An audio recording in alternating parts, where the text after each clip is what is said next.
हाँ बच्चा, थोड़ी देर पहले, सॉरी कल की क्लास में, थोड़ी देर पहले नहीं,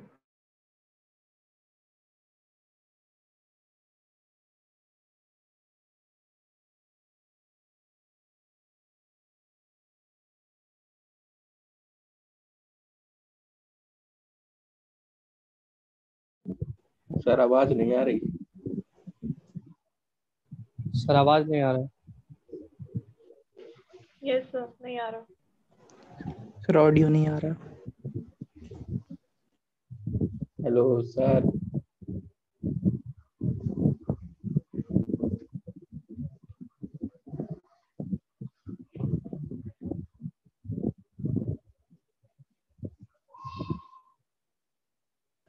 सर आवाज नहीं आ रही।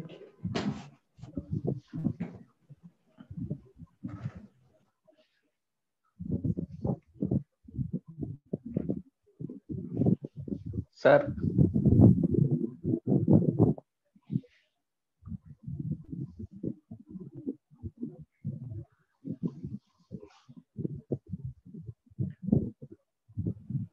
सर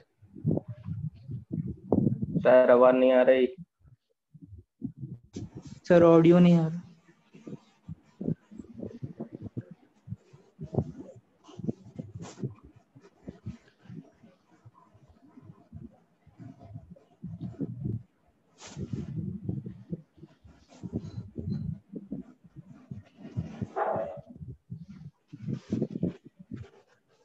सब लोग लीव कर दो।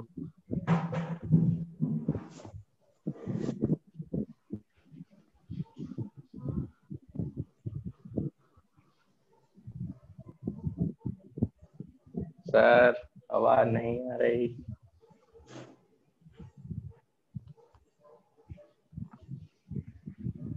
सब लोग लीव करके फिर से ज्वाइन कर लो।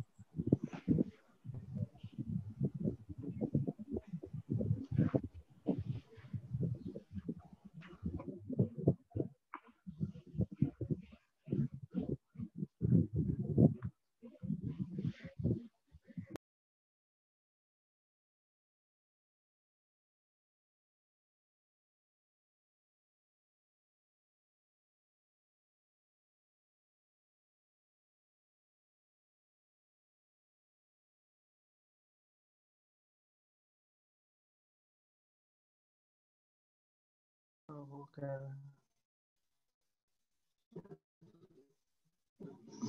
आवाज तो नहीं आ रहा। सर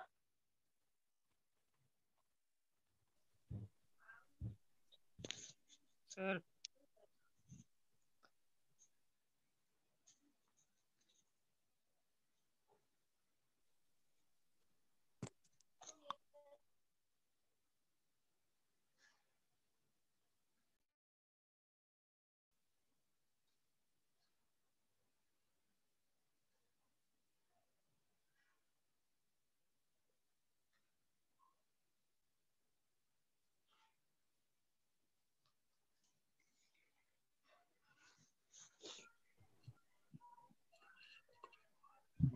सर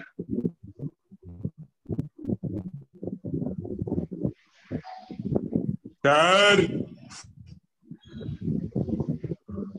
सर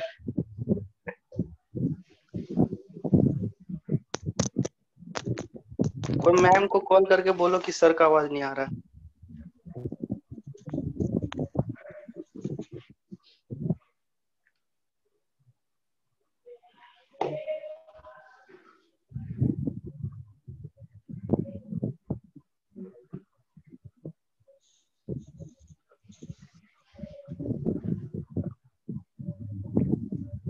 सर आवाज नहीं आ रही।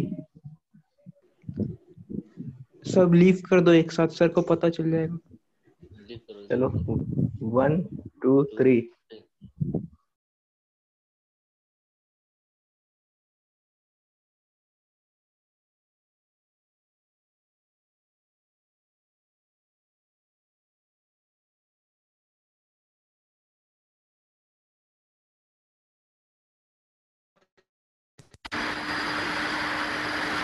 हेलो। अरे अच्छा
हाँ बच्चों, अभी आवाज आ रही है?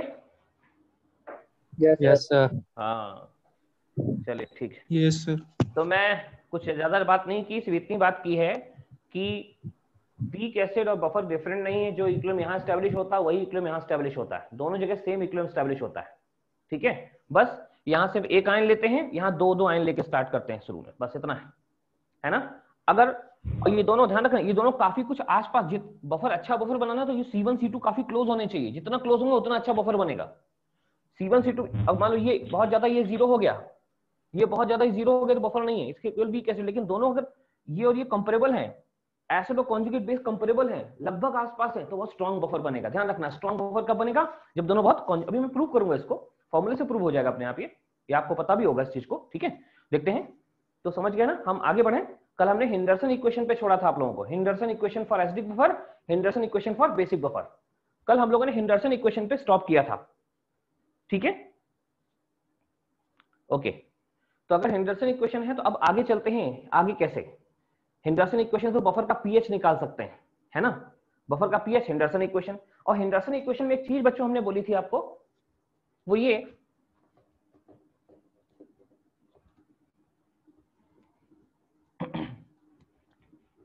हिंडरसन इक्वेशन का डेरिवेशन जो किया था वो बहुत उसी तरीके से किया था। एसिड का के लिखा, बेस का के भी लिखा, डेराइव कर दिया, है ना। इसका देखिए, जो हिंडरसन इक्वेशन ये लिख चुके, आप मत लिखिए। हिंडरसन इक्वेशन पहला था for acidic buffer,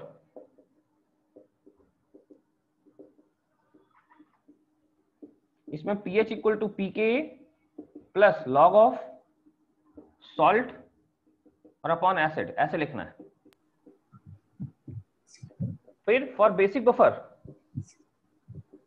basic buffer जो यहां पे आ जाएगा बच्चों, लॉग वैसे ही रहेगा, ऊपर सॉल्ट रहेगा, बस यहां रहेगा क्या क्या चेंज होगा, जहां पीएच आता है बेसिक बफर वहां पीओएच आएगा, जहां पीके था वहां पीके भी हो जाएगा, और जहां एसिड था वहां बेस हो जाएगा।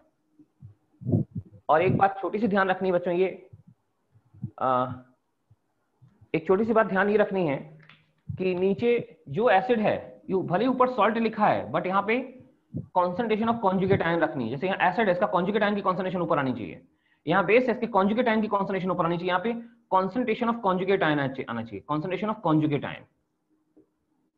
सेम इज हियर, यहाँ पे भी दोनों जगह कॉन्सेंट्रेशन ऑफ कॉन्जुगेट आयन आना चाहिए। ठीक है, डायरेक्ट मेथड और इनडायरेक्ट मेथड के क्वेश्चन करेंगे हम अभी, और क्वेश्चन में हम फॉर्मूला यही यूज करेंगे, यही फॉर्मूला यूज करेंगे। Henderson equation for acidic buffer, Henderson equation for basic buffer. अच्छा ठीक है, तो बेसिक क्वेश्चन तो इससे हो जाएंगे, लेकिन अगर बफर में एसिड मिला देते हैं तो पीएच कैसे निकालेंगे? बफर निकालने का फॉर्मूला आ गया, लेकिन बफर में हमने small amount of strong acid मिला दिया, बफर हमने small amount of strong base मिला दिया, तो इसी फॉर्मूले को कैसे मॉडिफाई करेंगे? बफर निकाल, ये दोनों हेंडरसन इक्वेशन है ना। अभी लिखिए बच्चों, pH of buffer on adding small amount of, बच्चों मैक्सिमम जो होता है 0.01 मोल पर लीटर, इससे ज्यादा नहीं, of small amount of strong acid strong base.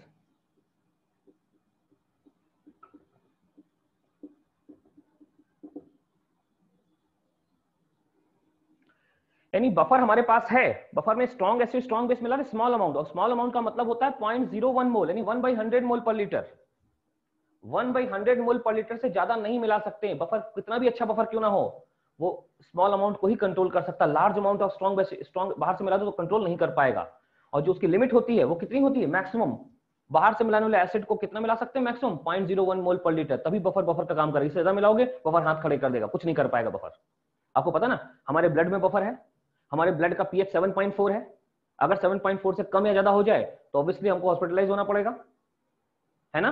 और हमारे ब्लड के बफर को, हमारे ब्लड के बफर को मेंटेन कौन करता है? वो बाइकार्बोनेट आयन, ये वाला इक्विलिब्रियम होता है, H2CO3 और HCO3। ये हमारे ब्लड में होता है। ब्लड का जो बफर है, ये ब्लड में ये बफर होता है, इसका पीएच 7.4 होता है। अगर 7.4 से ऊपर नीचे हो गया तो फिर खतरे की घंटी। यानी हमारे ब्लड के पीएच को मेंटेन करता है ये वाला बफर, बहुत इंपॉर्टेंट है हमारी लाइफ के लिए। ठीक है, डॉक्टर्स जब हॉस्पिटलाइज होते हैं, कुछ प्रॉब्लम ब्लड रिलेटेड होता है तो इसी को मेंटेन किया जाता है। पहले इसका पीएच मेंटेन करो, टेम्परेचर मेंटेन करो। तो मेडिकल इश्यूज हैं, अभी हम लोग नहीं समझेंगे, बायो के स्टूडेंट ज्यादा अच्छा समझते हैं। हाँ, तो देखिए अब क्या है, बफर के अंदर बाहर से एसिड या बाहर से बेस मिलाते तो बोलते हैं अपना पीएच कंट्रोल करते हैं, लेकिन इसकी लिमिट है। कितनी लिमिट है? लिमिट इतनी है, ध्यान दीजिए बच्चों, कितनी लिमिट है? लिमिट इतनी है कि मैक्सिमम, इससे ज्यादा मत ऐड करना। इससे ज्यादा ऐड कर दिया तो वो बफर हाथ खड़े कर देगा, भाई कुछ नहीं कर सकते हम, कुछ नहीं होगा हमसे, हम अपना पीएच चेंज कर ही देगा। चलिए अब एक देखते हैं, हम पहले हम एसिडिक बफर बताएंगे, आप बेसिक बफर खुद कर लेना। पहला एसिडिक बफर,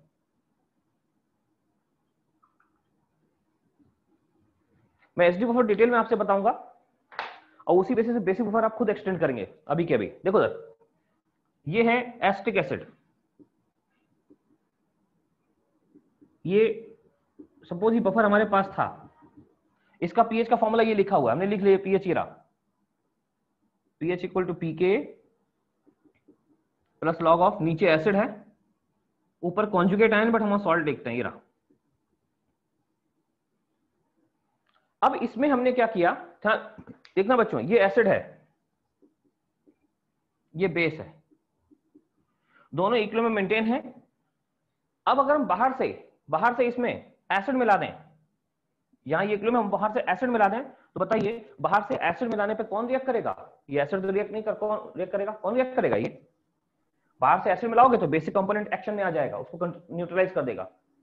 बाहर से बेस मिलाओगे तो एसिडिक कंपोनेंट एक्शन में आ जाएगा, उसको खत्म कर देगा। मतलब ये दोनों कंपोनेंट हैं, एसिड मिलाने पे एक एक्शन में आएगा, दूसरा खत्म हो जाएगा। ठीक है, देखिए तो इसी में क्या कहते हैं, ऑन एडिंग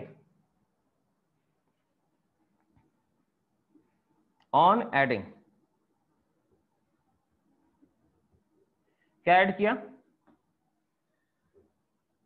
ऐसे एरो बना लेंगे, ऑन एडिंग ऐसे एरो बना लेंगे। इस एरो को मैं यहां पे एक्सटेंड कर देता हूं इधर।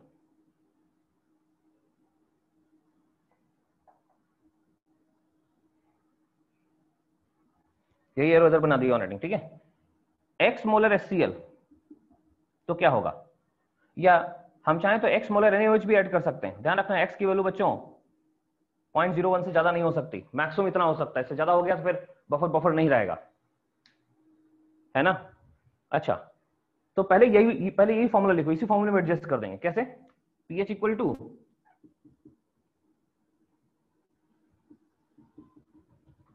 pKa प्लस लॉग ऑफ ऊपर सॉल्ट और नीचे acid.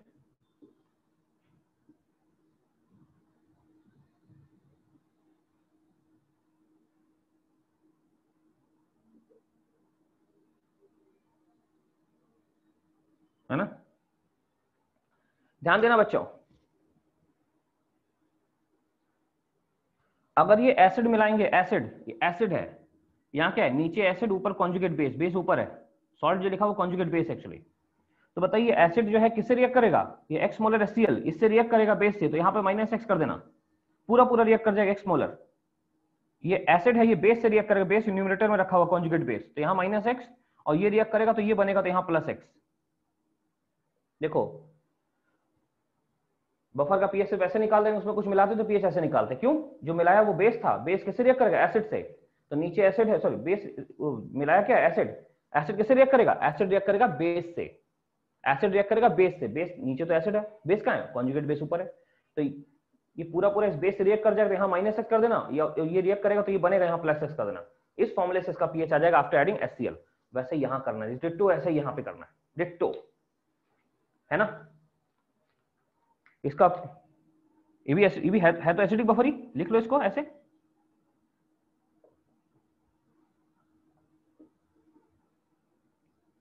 pH equal to pK plus log of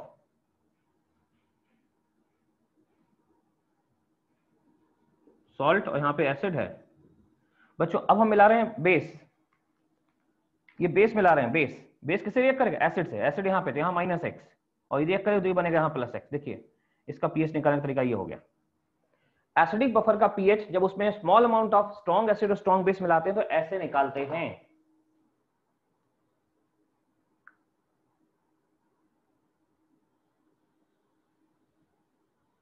small amount of strong acid strong base से निकालते हैं, राइट।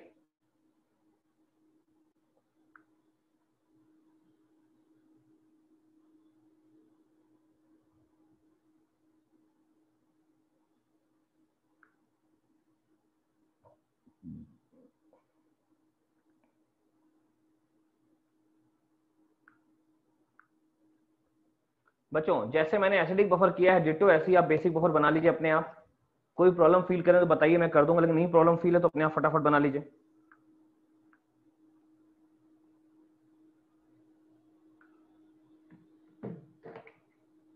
ठीक है,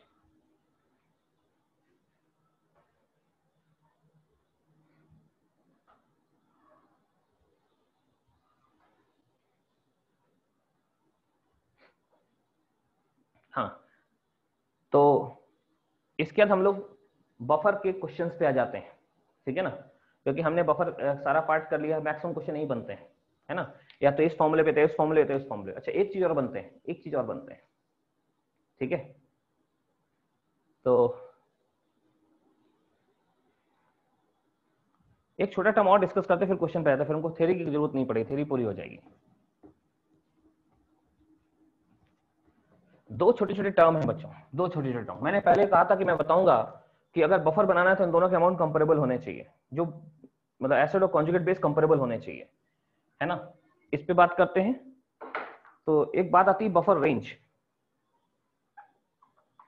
बफर रेंज। देखो बफर रेंज बच्चों क्या है ना, ये पीएच का एक रेंज होता है, पीएच कि पीएच इससे इसके बीच में रहेगा तो सॉल्यूशन बफर का काम करेगा, लेकिन इसके इधर जाते ही वो नॉर्मल सॉल्यूशन बन जाएगा, नॉर्मल सॉल्यूशन। इसके इधर जाते ही वो नॉर्मल सॉल्यूशन बन जाएगा, ठीक है ना। तो पीएच फोटो में दिख रहा है, पीएच का वो रेंज लिखानी जरूरत नहीं है, पीएच का वो रेंज जिसके अंदर सॉल्यूशन बफर होता है, जिसके बियॉन्ड जाने पे नॉर्मल सॉल्यूशन बनता है, उसको बोलते हैं बफर रेंज। ये पीएच का रेंज होता है। पीएच का वो रेंज जिसमें सॉल्यूशन बफर रहता है, उसके बियॉन्ड जाने पे नॉर्मल हो जाता है, उसको बफर रेंज बोलते हैं। तो यहां से यहां तक जो है ये बफर रेंज है, देख लीजिए, जिसके अंदर सॉल्यूशन बफर रहता है, ये पीएच का ये रेंज बफर रेंज है।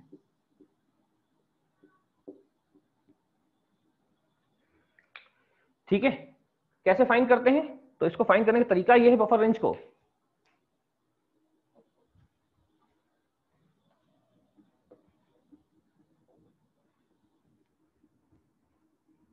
आप लोग बोल दिया करिए, मैं जनरली मैं मान के चलूं कई चीजें आपको पता है, तो मैं जैसे मैंने एसिडिक बफर बताया तो बेसिक को मैंने टेस्ट नहीं किया, मैंने कहा बेसिक ऐसे ही हो जाएगा, आप कर लेंगे। अगर आपको कभी लगे कि नहीं बेसिक में कुछ प्रॉब्लम आ रही तो आप बोलिएगा, मैं उसको फिर आगे रिव्यू कर दूंगा। अच्छा, ये हो गया हमारा बफर रेंज, पीएच का रेंज है, ये बफर रेंज है ना। निकालते कैसे हैं देखो जरा। पीएच इक्वल टू होता है, हम एसिडिक बफर की बात कर रहे हैं, pK plus log of salt upon acid. कहते हैं बफर रेंज जो है ना, रेंज या तो ये 10 टाइम्स होगा या ये 10 टाइम्स होगा, बफर रेंज वहीं से यहां तक होगी। तो बफर रेंज के लिए जो रेशियो है सॉल्ट अपॉन एसिड या सॉल्ट अपॉन बेस होता है, ये फिलहाल यहां सॉल्ट अपॉन एसिड ले रहे हैं एसिडिक बफर के लिए, या तो ये 10 गुना होगा मैक्सिमम, मैक्सिमम ही 10 हो सकता है, और या फिर ये 10 गुना हो सकता है, तो रेशियो मिनिमम 1/10 हो सकता है। तो रेशियो जो है ना, ये रेशियो 10 से 1/10 के बीच वेरी कर सकता है। ठीक है, ये रेशियो 10 से 1/10 के बीच में वेरी कर सकता है, मैक्सिमम 10 मिनिमम 1/10। ठीक है,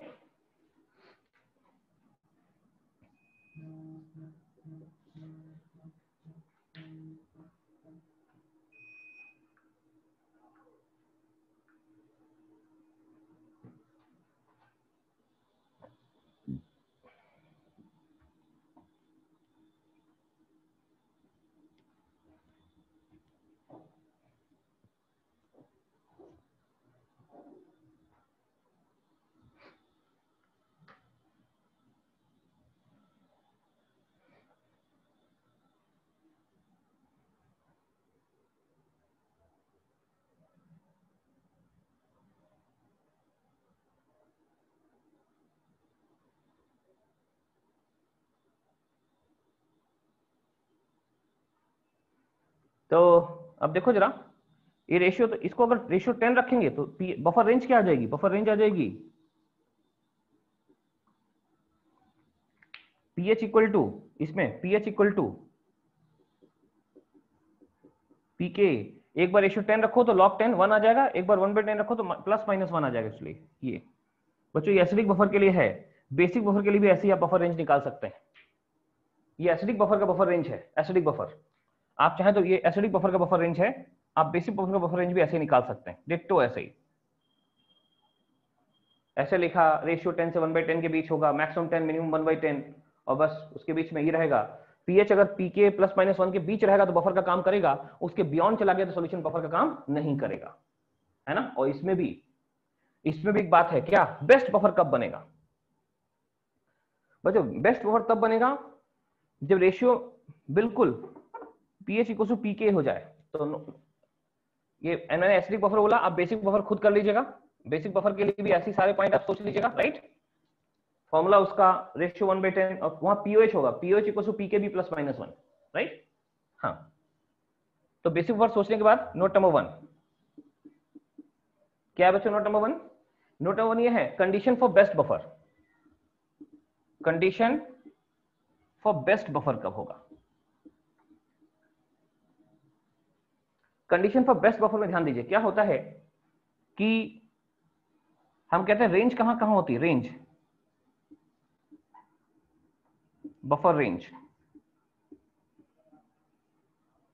ये होती है पीके, यहां से पीके -1, और यहां क्या है पीके +1, तो पीके प्लस -1 बफर रेंज होगी, पीके प्लस -1, ठीक है।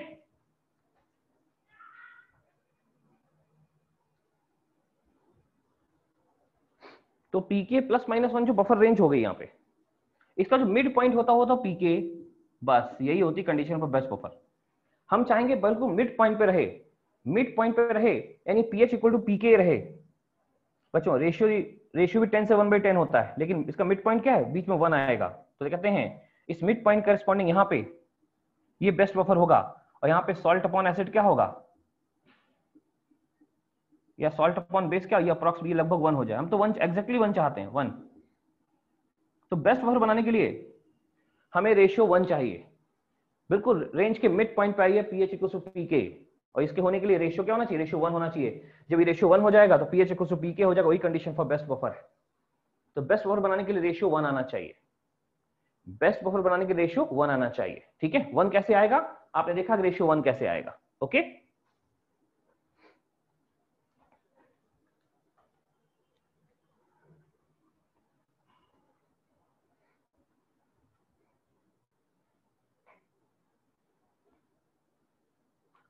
सो बफर रेंज pK ±1, राइट, समझ रहे होंगे इस चीज को।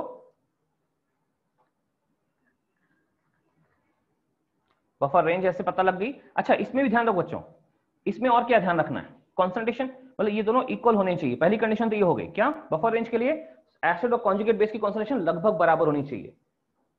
ये अब लिखा नहीं रहा हूं, दिख रहा है यहाँ पे, रेशियो 1 आने के लिए दोनों बराबर होने चाहिए। अच्छा, बराबर होने के साथ साथ मैं एक पॉइंट और ले रहा हूं, क्या, देखो 11/10 भी बराबर है, 111/110 भी बराबर है, 1111 1110 भी बराबर है।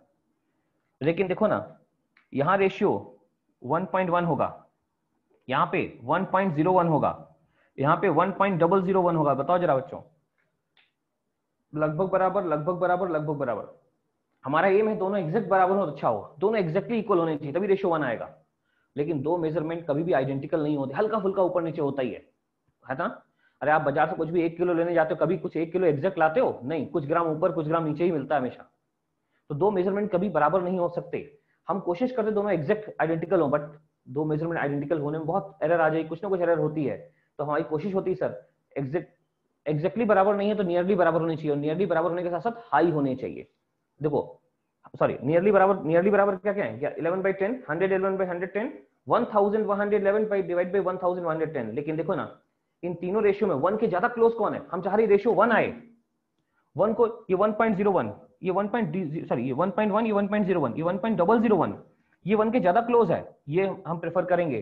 तो बच्चों कॉन्सेंट्रेशन बराबर होनी चाहिए, एग्जैक्टली बराबर हमारा डिजायर है, लेकिन एग्जैक्टली तो लगभग बराबर होनी चाहिए, कॉन्सेंट्रेशन लगभग बराबर होनी चाहिए, और लगभग बराबर होने के साथ साथ हाई होनी चाहिए।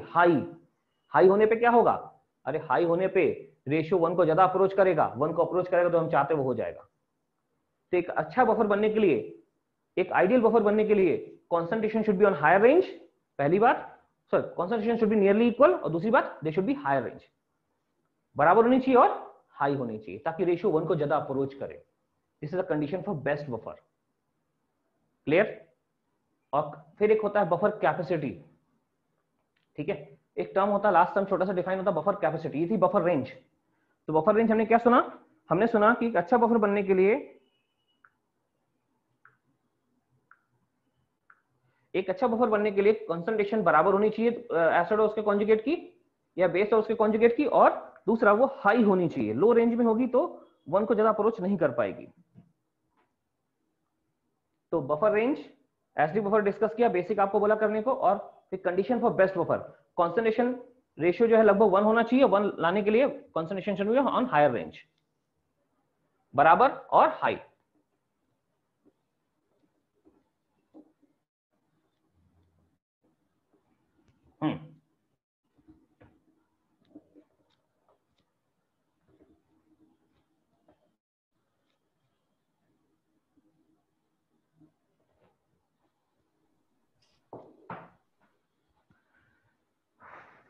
फिर लिखिए छोटा सा term, buffer capacity.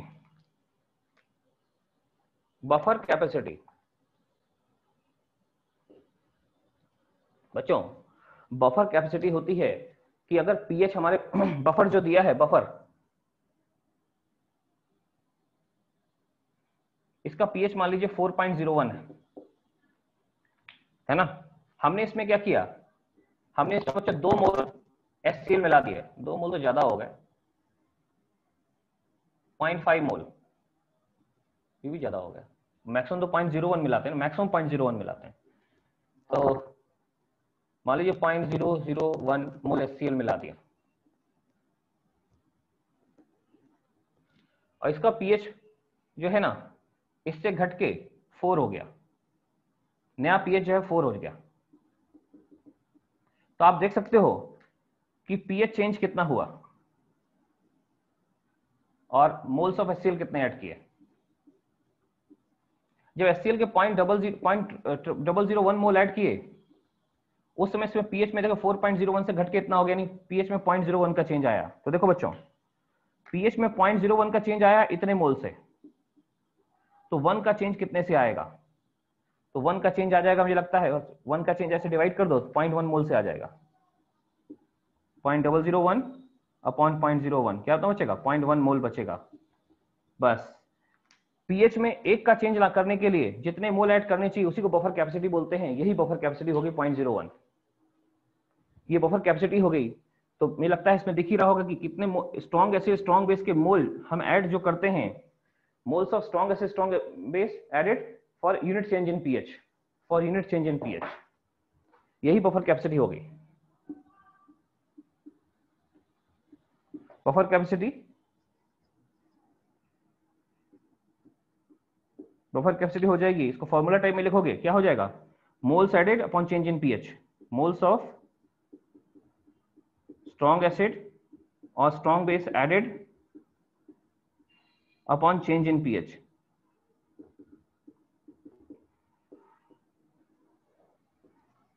Buffer capacity जितनी ज्यादा होगी बफर उतना अच्छा होगा, बफर कैपेसिटी जितनी ज्यादा होगी बफर उतना अच्छा होगा। ठीक है,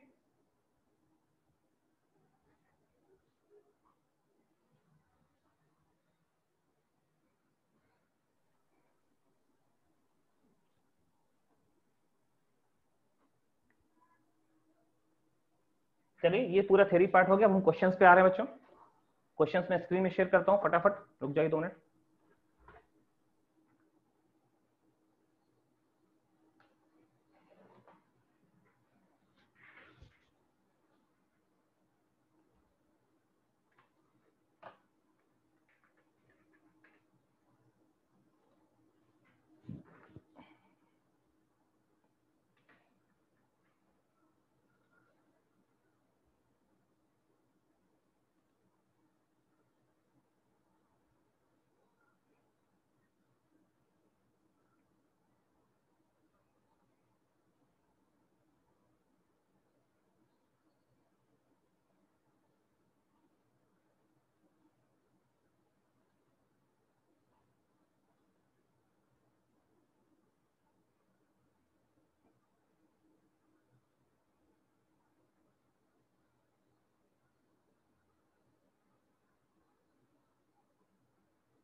बच्चों पहला क्वेश्चन जो है ना डायरेक्ट मेथड पे है। डायरेक्ट मेथड कैसे है?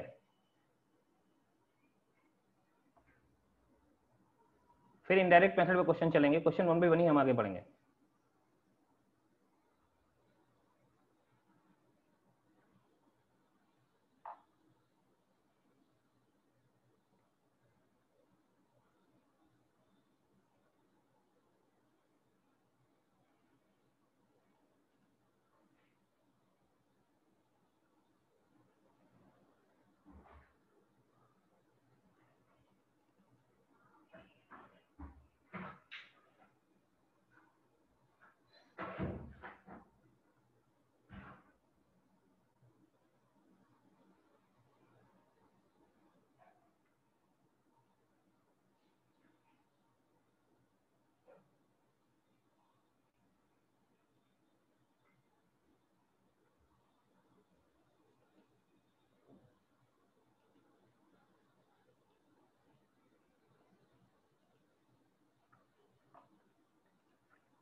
ये क्वेश्चन देखिए बच्चों, ये वाला, ये डायरेक्ट मेथड पे क्वेश्चन है, डायरेक्ट मेथड पे।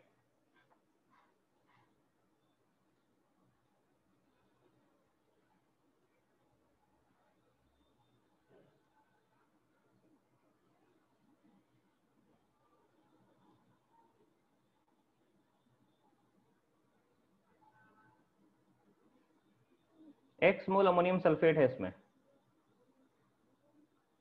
अमोनियम सल्फेट होता है NH4 to the whole twice SO4।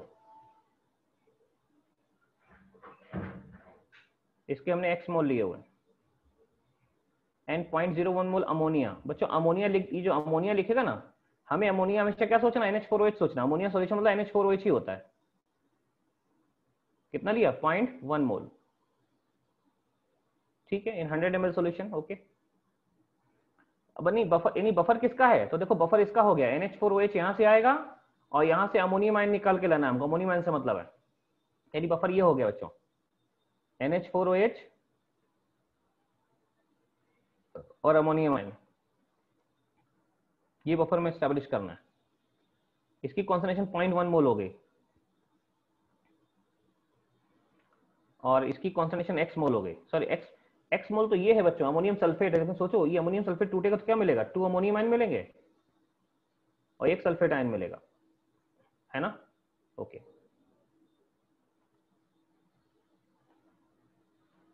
हमें जो बच्चों ये बेसिक बफर है, चूंकि ये बेसिक बफर है, हेंडरसन इक्वेशन इसकी ये होगी, POH PKB plus log of, ऊपर होगा और नीचे तो बेस होगा, बेस मतलब NH4OH, ऊपर कॉन्जुगेट आयन अमोनियम आयन होगा, NH4 प्लस आयन। ठीक है, अच्छा 0.05 0.05 पर देखते हैं बच्चों, आंसर मैंने देखा नहीं है।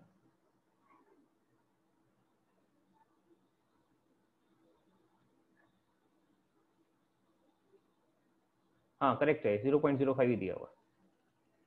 ठीक है, तो अब तो आपको सॉल्व करना है पीएच, सॉरी इसका जो पीएच है 9.26 है। देखिए पीएच जो दिया 9.26 दिया है ना, तो पीओएच क्या होगा, पीओएच होगा 14 माइनस 9.26। पीकेबी हमें लगता है पीकेबी तो दिया हुआ, डायरेक्ट दिया है 4.74।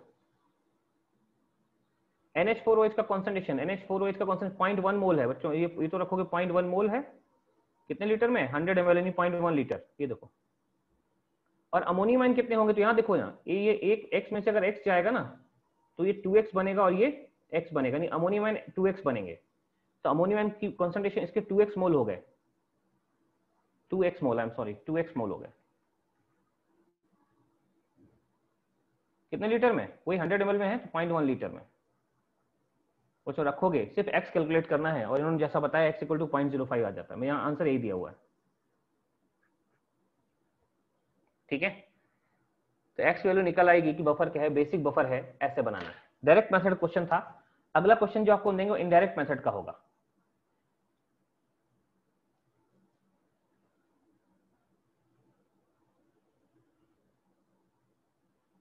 बेसिक बफर ही होगा लेकिन इनडायरेक्ट मेथड होगा।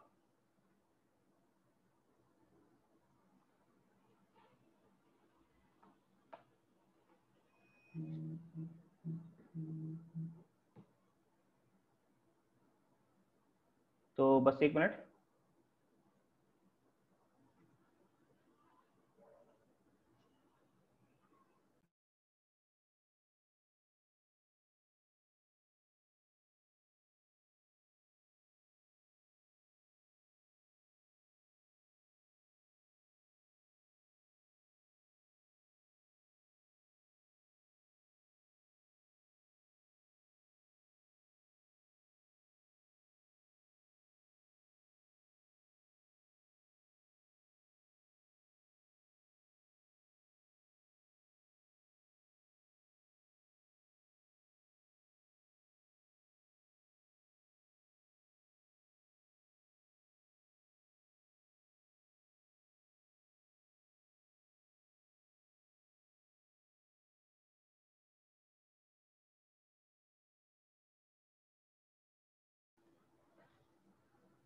हाँ बच्चों, इसको करिए, इनडायरेक्ट मेथड का क्वेश्चन है, इनडायरेक्ट मेथड, इसका आंसर बताइए फटाफट।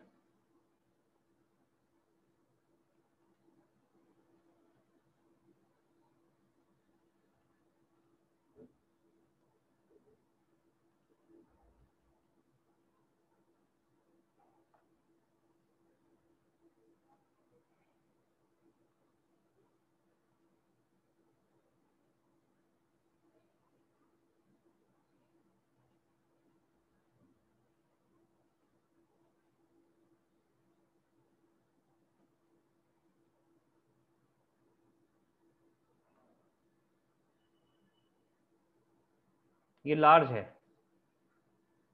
ये लिमिटिंग है, बस यहीं से सोचना है।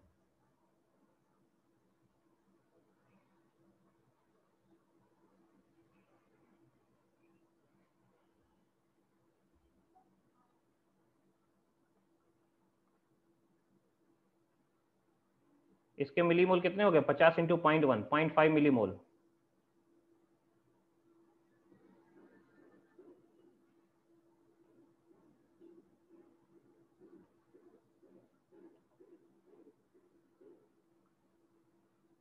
इसके मिलीमोल सोचिए, 7.5 मिलीमोल।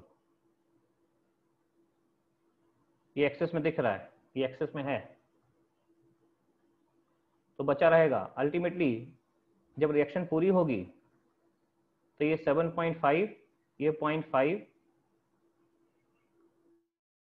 आएगा, 0 बचेगा, और इसमें से भी 0.5 जाएगा। बच्चों हमें लगा ये 0.75, 7.5 है, 5, ये गलत लिखा है, ये 5 होगा यार, ये 5 है।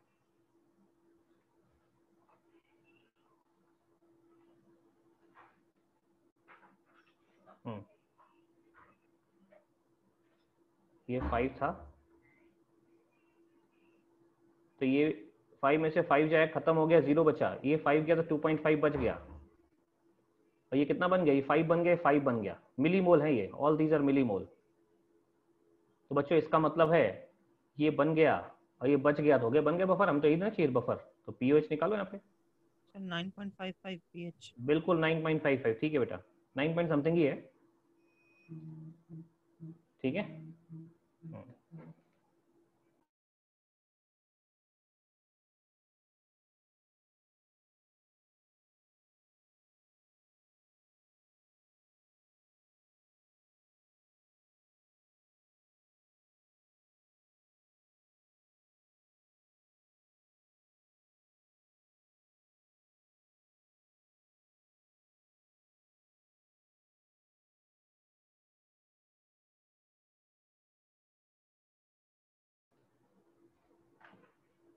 हाँ बच्चों, तो अभी क्या हो गया, ये बचा रहा, ये बन गया, हो गया बफर। तो अब ये क्या है, बफर में रखना होता है नीचे, यहाँ चाहिए बेस, बेस है 5 मिलीमोल, कितने मिलीलीटर में है? 75 मिलीलीटर और 50, 125, तो ये हो गया 5 मिलीमोल अपॉन 125 मिलीलीटर, ये बेस की कॉन्सेंट्रेशन आ गई। अब आयन की कॉन्सेंट्रेशन देखो जरा, इसकी कॉन्सेंट्रेशन कितनी है? इसके मोल बचे 2.5, तो 2.5 मोल मिलीमोल अपॉन वही 125, देखो यही आंसर है। इसी से आपको निकालना है पीएच। पीके ए दिया, अच्छा पीके ए दिया है ना 9.26, हमें अच्छा पीके ए दिया, हमें पीके बी चाहिए, इसका मतलब क्या है देखो जरा, पीके अमोनियम आयन का दिया, ये पीके है लेकिन किसका है? अमोनियम आयन का है, NH4 प्लस का। तो इसमें हाँ ये चीज और थी, अगर आपको पहले से पता है तो ठीक, नहीं तो पीके ऑफ अमोनियम आयन दिया है, हमें चाहिए पीके बी।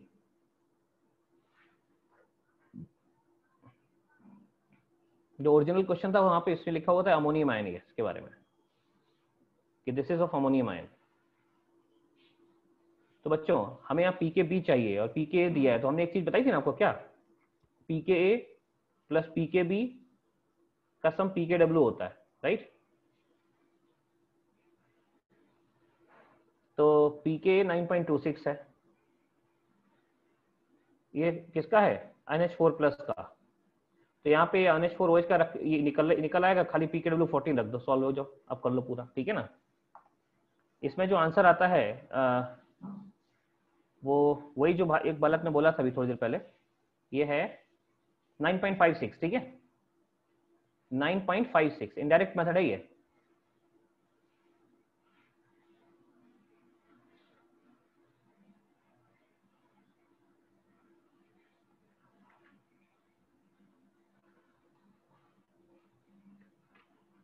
चलिए बच्चों एक क्वेश्चन निकाला, देखिए इस क्वेश्चन को ट्राई करिए जरा। अच्छा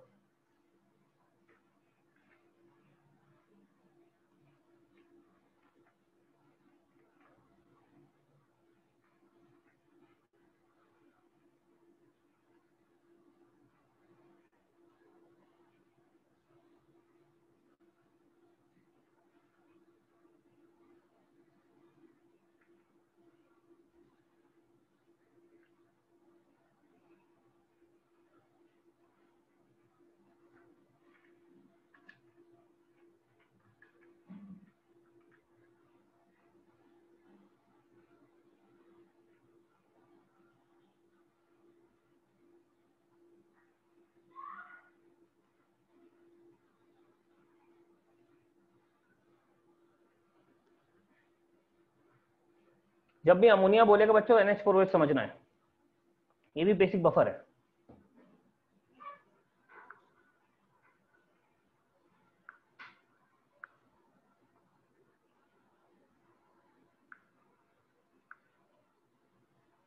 इसका आंसर आप ही लोग करो फाइनली। जो ही नहीं कि फॉर्म हेंडरसन एक क्वेश्चन लगाओ, खाली केबी का फॉर्मूला लिखो तो भी हो जाएगा।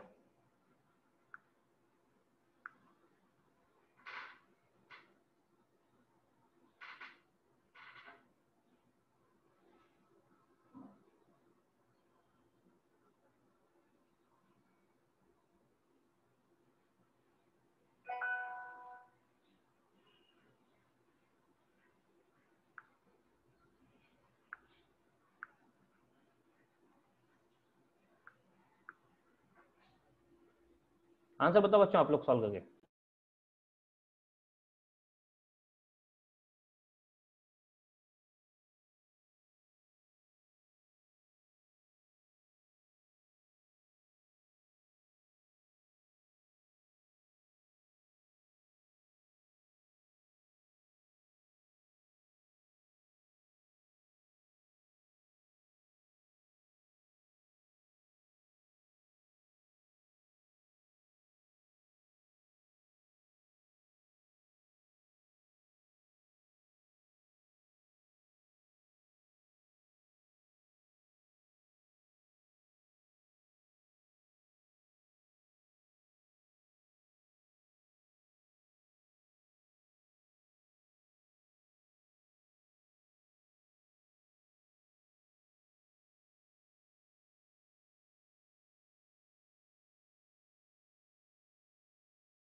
So 9 into 10 to the power minus 6.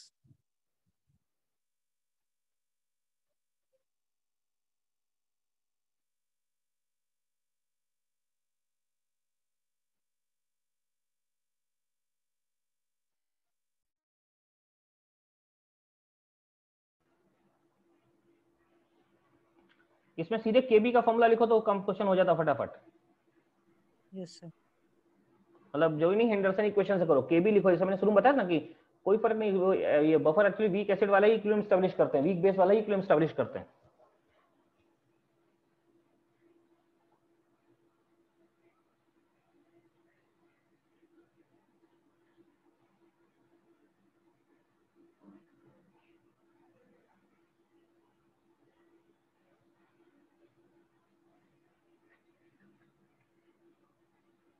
अच्छा बच्चों अगला क्वेश्चन जो होगा वो ऐसा होगा जिसमें नहीं होता, हमने बताया था वीक एसिड है, वीक बेस में हम बाहर से क्या मिलाते हैं, स्ट्रॉन्ग एसिड स्ट्रॉन्ग बेस में लाते हैं। तो मैंने बताया तो प्लस एक्स माइनस एक्स करते हैं, वैसा क्वेश्चन है।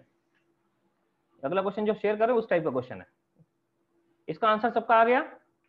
कभी किसी को डिस्कस करना हो तो बोल देगा बीच में, ये नहीं कि मैं सोचता रहूं सब लोग कर रहे हैं और एक आध बंदा नहीं कर पा रहा हो। जो भी नहीं कर रहे हो बोल देंगे अपनी बात को, और नहीं बोलेंगे तुमको समझ ही नहीं आएगा, ये भी है।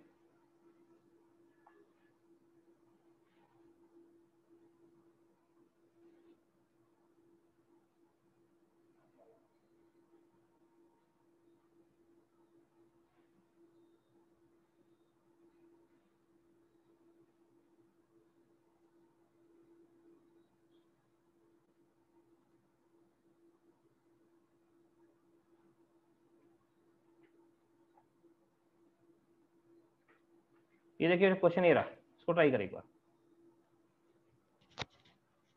इसमें बफर दिया है, बफर में बाहर से एसिड, मतलब पहले पार्ट में केवल बफर का पीएच निकालना, दूसरे में बाहर से एसिड मिला दे तो पीएच क्या होगा, तीसरे में बाहर से बेस मिलाया तो पीएच क्या होगा।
आंसर बताइए बच्चों, कितना आया। पार्ट ए का भी आंसर आया तो बताते चलिए।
सर पार्ट ए का 6.74।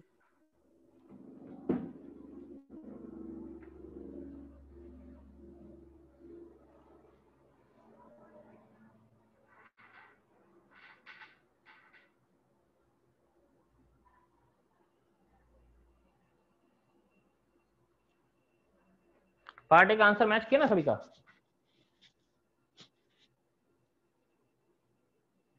Yes sir.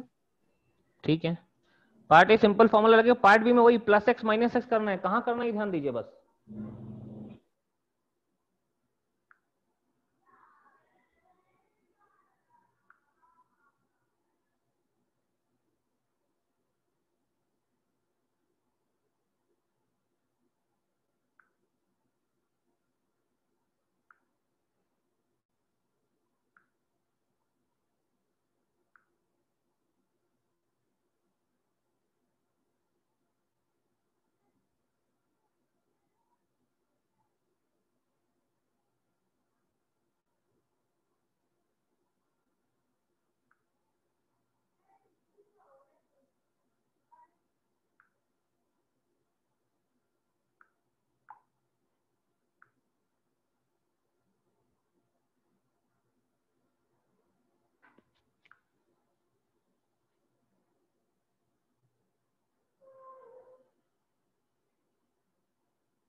Question number part B का आंसर मैच किया बच्चों?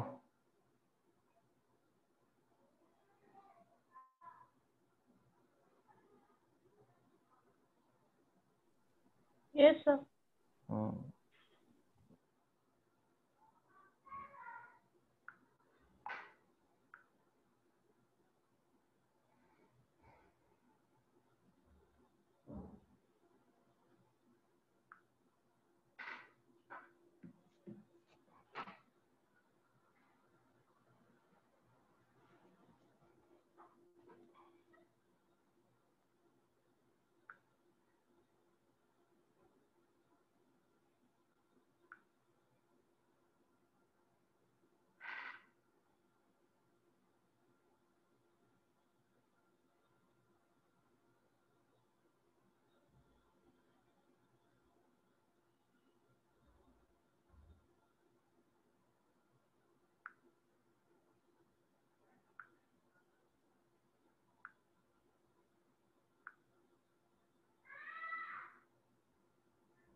बच्चों बीसीडी में कोई पार्ट डिस्कस तो नहीं करना ना, हो गए सारे ना? Yes sir. चलिए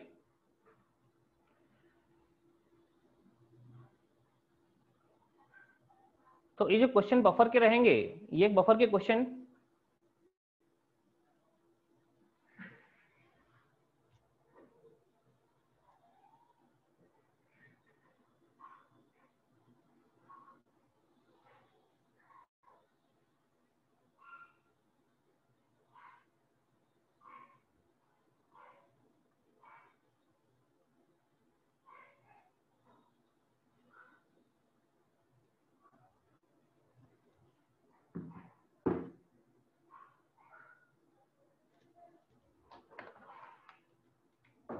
हाँ बच्चों, तो कल आपने हाइड्रोलिसिस का क्वेश्चन किए थे ना, कल आपने हाइड्रोलिसिस के क्वेश्चन किए थे, और हाइड्रोलिसिस से जुड़ा कोई क्वेश्चन अभी आपको डिस्कस करना हो तो बता दीजिए, पहली चीज। दूसरा चीज, आज आप लोग बफर के सारे क्वेश्चन ट्राई करिएगा, ठीक है ना? हाइड्रोलिसिस से जुड़ा हुआ क्वेश्चन अगर आपको ट्राई करना हो बताइए, लेकिन हाँ एक चीज ध्यान रखिए, क्वेश्चन जो है ना, दिया हुआ क्वेश्चन, एक मैं क्वेश्चन अभी आपको दे रहा हूँ, उसको करिए पहले। उसको देख के पता लगे कि दिया हुआ क्वेश्चन सिंपल वीक एसिड का केस है या बफर का है या हाइड्रोलिसिस का है, ये क्वेश्चन टू क्वेश्चन वेरी करेगा। एक क्वेश्चन पहले कर लीजिए मेरे साथ, एक ही क्वेश्चन के 3 पार्ट होंगे, फिर हम आपसे बात करते हैं, फिर आपके क्वेश्चन पे आते हैं।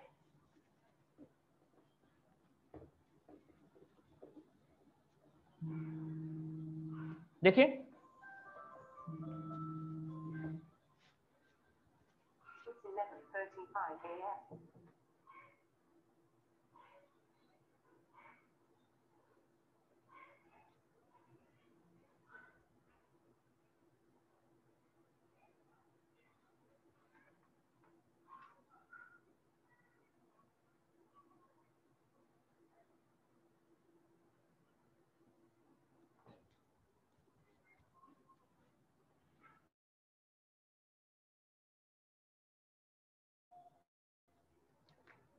इसमें एक क्वेश्चन है, K for formic acid is 10 to the power minus 5. Find pH of part A. Point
sir आवाज नहीं आ रहा।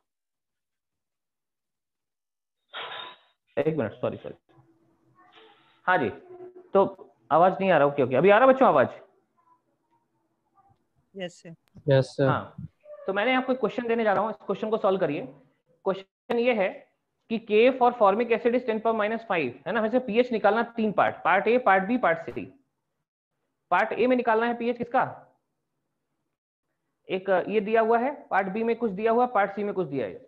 इसमें एक क्वेश्चन सिंपल वीक एसिड का है, दूसरा वाला मतलब आपको पहचानना है, एक वीक एसिड का है, एक हाइड्रोलिसिस का है, एक बफर का है, अपने पहचान जाओगे। और एक और बढ़ा देते हैं केस, पार्ट डी।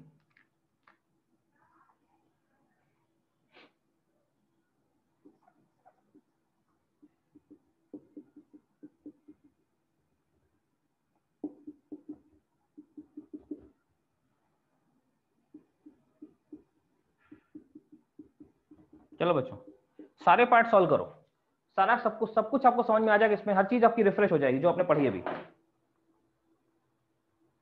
चारों पार्ट के आंसर चाहिए, ABCD चारों के आंसर अलग अलग चाहिए। पार्ट ए तो बड़ा आसान है।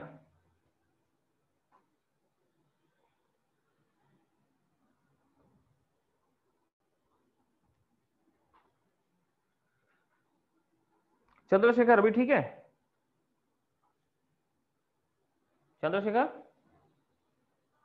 सुन पा रहे ना आवाज को?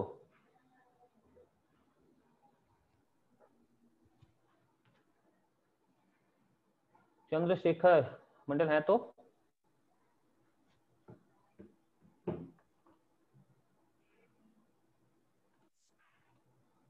चंद्रशेखर आपकी आवाज नहीं आ रही लेकिन, ठीक है। चलिए, ये चारों पार्ट 1 बाय 1 सॉल्व करिए फटाफट। क्वेश्चन देख के पहचानना होगा वो क्वेश्चन किसका है।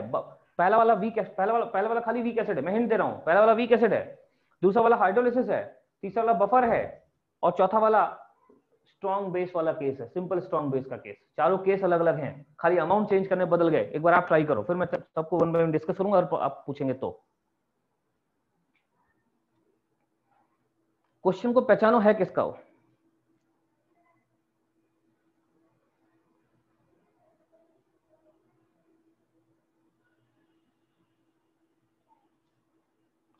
चंद्रशेखर अगर रुक गया है तो आपने उसको जूम को रीस्टार्ट करिए, आपके साइड प्रॉब्लम है।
पार्ट ए सभी ने कर लिया होगा।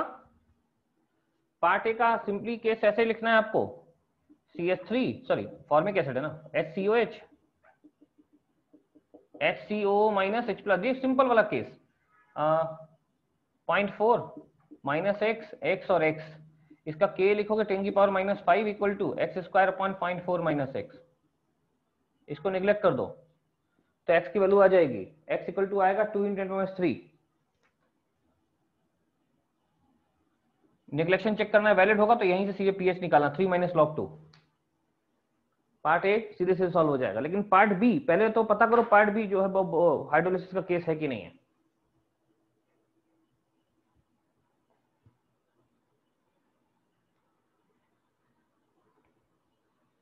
इनडायरेक्ट मेथड, जो इनडायरेक्ट मेथड का ही केस है, हाइड्रोलिसिस है और हाइड्रोलिसिस में एसिड बेस पूरे खत्म हो गए। पार्ट ए देखो, फिर पार्ट बी पे चलते हैं बच्चों। उसके बाद आंसर आया तो फटाफट बताते जाइए कि मुझे पता लगे किस किस बच्चों का आ गया। नहीं आएगा तो मैं डिस्कस करेंगे ना, आ गया तो फिर छोड़ देंगे।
पार्ट ए हो गया, पार्ट बी करना है या हो गया बताइए जल्दी से। पार्ट बी बफर, आपको समझ में आ रहा है हाइड्रोलिसिस है, क्योंकि एसिड और बेस दोनों खत्म हो जाएंगे, एसिड और बेस दोनों खत्म होंगे, सॉल्ट बन जाएगा, और सॉल्ट बन गया तो सॉल्ट की कॉन्सेंट्रेशन निकालो, फिर उसको हाइड्रोलिसिस जैसा ट्रीट करो। Yes sir. हाँ, और पार्ट सी केवल बफर है, देख लेना, क्योंकि पार्ट सी में होगा क्या, ये एक्सेस में है, वीक एसिड एक्सेस में है और ये लिमिटिंग है, तो ठीक है, बिल्कुल इनडायरेक्ट मेथड ऑफ बफर हो गया। आप जो पार्ट बताएंगे मैं डिस्कस कर दूंगा, आप पहले सारे पार्ट अपने आप कर लीजिए, जो पार्ट डिस्कस करना है मुझे बताइए। सर एक बार बी बता दीजिए। चलिए बी देखिए, फोटो खींच लें वरना फिर बाद में वैल्यूज मुझे याद नहीं रहेंगे, एक मिनट।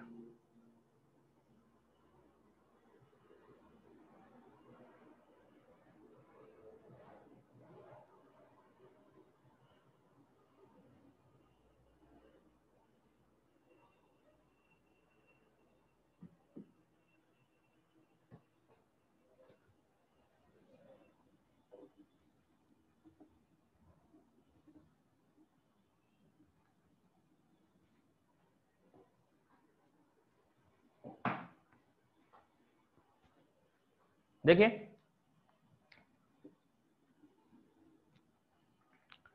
यहां पे फॉर्मिक एसिड है और NaOH है, ये मिलके बना देंगे सोडियम फॉर्मेट प्लस वाटर।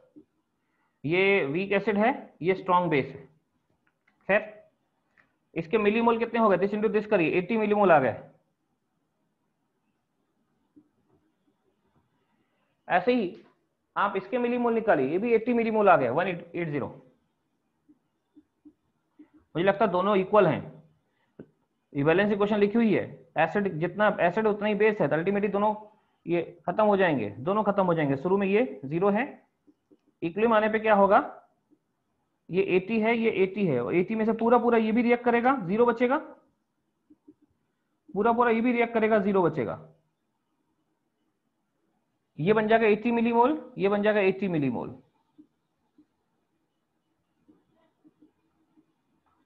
ठीक है, दोनों के दोनों 80 मिलीमोल हो जाएंगे।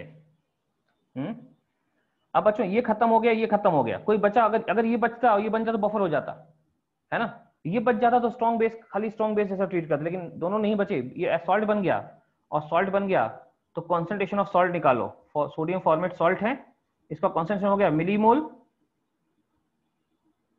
अपॉन मिलीलीटर, कितने हो गए देखिए, 200 प्लस 160 यानी 360 मिलीलीटर। रिएक्शन बनने वाले पानी का वॉल्यूम नेग्लिजिबल होता है, रिएक्शन में जो पानी बनता है वो नेग्लिजिबल, टोटल वॉल्यूम इतना आ गया, ये सॉल्ट बन गया। बच्चों सॉल्ट हो गया, लेकिन सॉल्ट है किसका, वीक एसिड स्ट्रॉन्ग बेस का सॉल्ट है, ये salt of weak acid plus strong base, concentration इसी आ चुकी है, बताओ जरा। और जब ये सॉल्ट बना और ये सॉल्ट पानी में पड़ा हुआ है, ऑब्वियस सी बात है, बनते ही सॉल्ट हाइड्रोलाइज होना शुरू हो जाएगा, और सॉल्ट हाइड्रोलाइज होगा तो अब तो आप चाहो तो डायरेक्ट पीएच का फॉर्मूला निकाल दो या अपने हिसाब से पूरा लिख लो, इसकी जैसे मैंने कल रिएक्शन लिखना बताया, इसको आयनाइज करके लिखो, estate ion plus sodium ion, sodium ion बेकार है, एस्टेट आयन हाइड्रोलाइज होगा, वैसे चल सकते हैं, या फिर सीधे को ये वीक एसिड स्ट्रॉन्ग बेस का सॉल्ट है, नहीं वीक एसिड है, इसका पीएच हो जाएगा half pKw plus pKa plus log C, C आ चुका है, इसी की वैल्यू आ गई 80/360, देख लो। बफर सॉल्ट बना है, सॉल्ट हाइड्रोलाइज होगा, सीधे सॉल्ट हाइड्रोलिसिस का केस लिखो, salt of weak acid strong base, pH का फॉर्मूला डायरेक्ट यूज कर सकते हैं। ठीक है, ये पार्ट बी हो गया।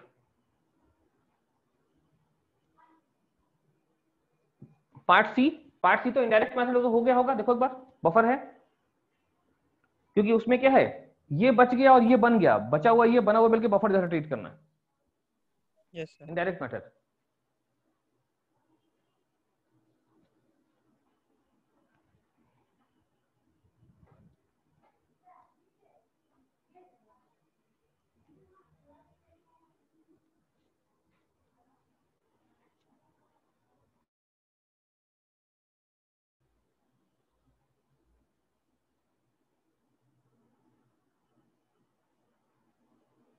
हम्म,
सर डी का पीएच टेढ़ा है।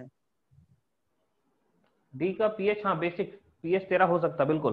बाकी लोगों को बताइए 13 आया है डी का। सी तो हो जाएगा ना, सी में तो कोई प्रॉब्लम नहीं, सी तो बफर है, कई बार किया हुआ है ना।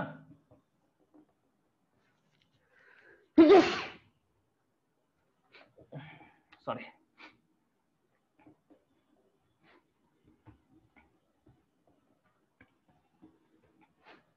हाँ जी, अब आप बताइए, आपने हाइड्रोलिसिस के क्वेश्चन किए हैं, अगर हाइड्रोलिसिस के किसी क्वेश्चन में कोई डाउट है तो बात करिए।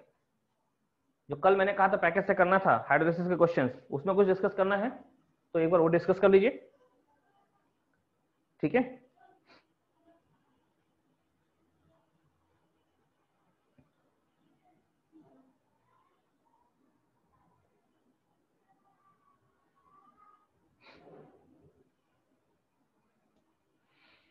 वरना हाइड्रोलिसिस के क्वेश्चन करिए और बफर के क्वेश्चन करिए, और उससे पहले बेसिक क्वेश्चन तो हम लोग करा ही चुके हैं ना आज। इसके बाद हमारा अगला टॉपिक जो है वो है इसका सॉल्युबिलिटी इक्विलिब्रियम का, और फिर इंडिकेटर, ठीक है ना, और फिर मिक्स क्वेश्चन। हालांकि मिक्स क्वेश्चन यहाँ से बनने शुरू हो जाते हैं, यहाँ आते हैं तो मिक्स क्वेश्चन बन रहा है ना, देखो ना, बफर वही क्वेश्चन बफर का हो सकता है, वही क्वेश्चन इधर हो सकता है, वही उधर हो सकता है। Buffer, salt hydrolysis. आखिरी वाला केस करें, आखिरी वाला केस का आंसर 13 आया ना सबका। क्या था आखिरी वाला केस? हाँ, formic acid plus NaOH। Last case देखिए, लास्ट वाला ना सर। Yes sir.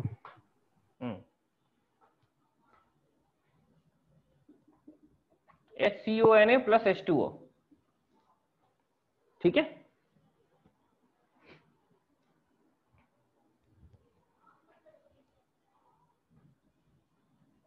देखो लास्ट वाला केस वॉल्यूम क्या था, 250 किया था ना शायद, 250 था, 200 ml और 250 ml। देखो जरा बच्चों, ये 200 ml था, ये 250 ml कर दिया, बाकी मोलेटी वही है। ये फॉर्मिक एसिड था 0.4, वो m/2, ठीक है, 0.4 ये m/2। तो इसमें मिलीमोल कितने आ गए बच्चों? इसमें तो 80 मिलीमोल ही रहेंगे, 80 मिलीमोल। इसमें 125 मिलीमोल हो गए, ये 0 तो बाद में क्या है, अगर ये बचा रहता, ये बन जाता तो बफर, ये दोनों खत्म हो जाते तो सॉल्ट बन जाता, तो सॉल्ट हाइड्रोलिसिस। लेकिन अभी यहाँ पे क्या हो रहा है बच्चों, यहाँ जब एंड होगा तो 80 में से 80 जाएगा 0, ये खत्म हो गया। लेकिन ये 125 में से 80 जाएगा, ये 45 मिलीमोल बचा हुआ है, ये 80 और ये 80, ठीक है।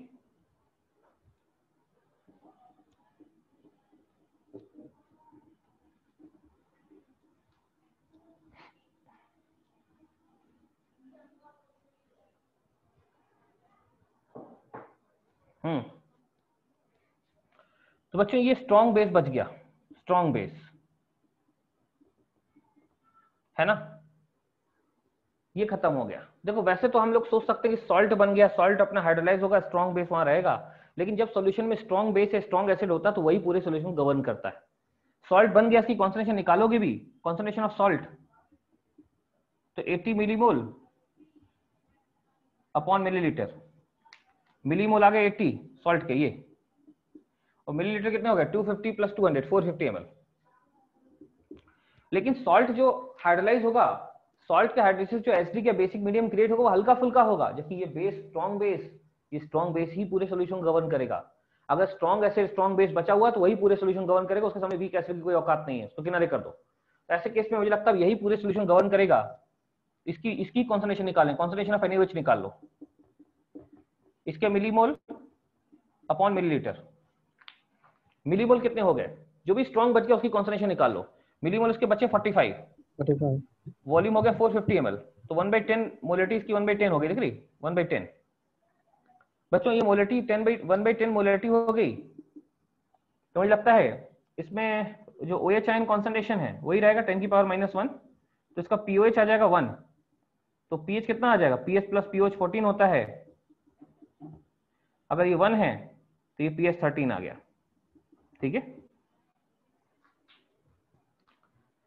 अगर स्ट्रॉन्ग एसिड सॉल्ट बन गया, ठीक है, सॉल्ट हाइड्रोलाइज, अगर ये दोनों खत्म हो गए तो सॉल्ट हाइड्रोलिसिस, लेकिन अगर स्ट्रॉन्ग ये सॉरी अगर ये दोनों खत्म हो गए तो सॉल्ट हाइड्रोलिसिस, लेकिन ये बचा है ये बन गया तो बफर। और अगर कहीं सॉल्ट बना लेकिन ये बच गया, तो स्ट्रॉन्ग बेस ही पूरे नेचर को गवर्न करेगा। इससे जो OH आएंगे वही डोमिनेट करेंगे, बाकी इसकी हाइड्रोलिसिस जो OH बनेंगे सब नेग्लिजिबल होंगे। ठीक है, ये आखिरी केस वैसा हो गया, स्ट्रॉन्ग बेस ही नेचर को गवर्न कर रहा है। तो एक क्वेश्चन जब क्वेश्चन दिया जाएगा तो किस कैटेगरी में जाएगा ये आपको वही डिसाइड करना पड़ेगा बच्चों। मैं आखिरी बार बता दूं, अगर ये बच गया, सॉरी अगर सिर्फ ये है बाकी कुछ है ही नहीं, खाली ये है तो वीक एसिड, लेकिन ये बच गया, ये बन गया तो बफर, ये दोनों पूरे पूरे खत्म हो गए, खाली यही बच गया सॉल्ट हाइड्रोलिसिस। और अगर ये बच गया, ये स्ट्रॉन्ग कंपोनेंट जो स्ट्रॉन्ग बेस है, स्ट्रॉन्ग एसिड बच गया, जो भी स्ट्रॉन्ग है वो बच गया, तो बच्चों उसी की मोलरिटी निकालो, उसी से पीएच या पीओएच निकालो, वही सॉल्यूशन को गवर्न करेगा। बाकी सबसे आया हुआ HOH नेग्लिजिबल होगा। ठीक है, ये क्वेश्चन, एक ही क्वेश्चन कई कैटेगरी में जा सकता है अभी एसिड बेस की रिएक्शन से। ठीक है, मतलब यहाँ तक का पार्ट अलग, इसका तो चलेगा क्या सॉल्बिलिटी इक्विलिब्रियम। सॉल्बिलिटी इक्विलिब्रियम का इससे कोई ज्यादा मतलब नहीं है। हाँ कुछ जरूर है कि बफर सॉल्बिलिटी है, वहाँ बफर, वहाँ का पीएच बफर ने कंट्रोल किया तो क्या होगा, उसके केस हम डिस्कस कर लेंगे। अदरवाइज मेन पार्ट यहीं तक के सारी चीजें हैं। ठीक है, और इसका इंडिकेटर तो यहीं से लिंक है, इंडिकेटर तो इसी से लिंक होता है पूरा। स्ट्रॉन्ग इंडिकेटर है क्या, वही strong weak acid weak base indicator होते हैं। ठीक है, तो इतना पार्ट हो गया है। हम आयनिक का मेजर पार्ट कर चुके हैं, आयनिक का मेजर पार्ट हम कर चुके हैं। अब आप कोई क्वेश्चन बनाइए एक्सेप्ट टू पार्ट। कौन कौन सा? सॉल्ट हाइड्रोलिसिस, सॉरी सॉल्बिलिटी इक्विलिब्रियम और इंडिकेटर, इन दो को छोड़ के सारे पार्ट करिए। ठीक है, हर क्वेश्चन आपसे बनना चाहिए, नहीं हो तो बताइए, डिस्कस कर लीजिएगा। ठीक है, तो वैसे तो मैं सॉल्बिलिटी इक्विलिब्रियम शुरू करने वाला था, लेकिन ये क्वेश्चन ध्यान में आ गया कि क्वेश्चन करा देते पूरा सबको समराइज करते हुए, चारों केस को, सारे केस को, तो अच्छा रहेगा ये क्वेश्चन सबको समराइज करते हुए। ठीक है, तो बफर पूरी तरह खत्म है। हम लोग अगली क्लास नहीं कल ही है, उसमें हम लोग सॉल्बिलिटी इक्विलिब्रियम शुरू भी करेंगे और खत्म भी करेंगे। ठीक है ना, सॉल्बिलिटी इक्विलिब्रियम की ही बात करेंगे। ठीक है बच्चों, और कोई प्रॉब्लम किसी को, कोई डाउट किसी का? सर बोलिए। केमिकल इक्विलिब्रियम का पैकेज नहीं है सर। केमिकल इक्विलिब्रियम पैकेज आप लोगों को मिल जाएगा। मतलब ये वीक अभी कौन सा चल रहा है, आज जो भी थर्सडे है, अगले मंडे तक अरेंज करवा देंगे, अपने अपने सेंटर से कलेक्ट कर लीजिएगा। ठीक है सर, मोल कांसेप्ट कब होगा? ठीक है सर। बेटा मोल कॉन्सेप्ट इसके बाद होगा। ठीक है, अभी क्या है, प्लानिंग ये है कि अभी जो कि सेशन लेट है तो हमने आपको ये टॉपिक 2 करा दिए हैं। इसके बाद आपको हम हफ्ते में 6 दिन पढ़ाएंगे, तब सिलेबस जाके पूरा होगा। और उन 6 डेज में 3 दिन फिजिकल पढ़ाया जाएगा जो कि मैं पढ़ाऊंगा, और 3 दिन ऑर्निंग पढ़ाया जाएगा जो सीएम सर पढ़ाएंगे, ताकि आपका सिलेबस आगे बढ़ेगा फटाफट। ठीक है, और धीरे धीरे आपका 6 दिन होगा और चीजें बढ़ेंगी आगे, ताकि हमको अल्टीमेटली एम तो है कि एग्जाम से पहले maximum major important topic cover हो जाए और बाकी देखेंगे। ठीक है, ठीक है बच्चों, आज के लिए इतना ही। अटेंडेंस बना दीजिएगा सभी लोग। ठीक है, thank you. Thank you sir. Thank you sir. Thank you, sir.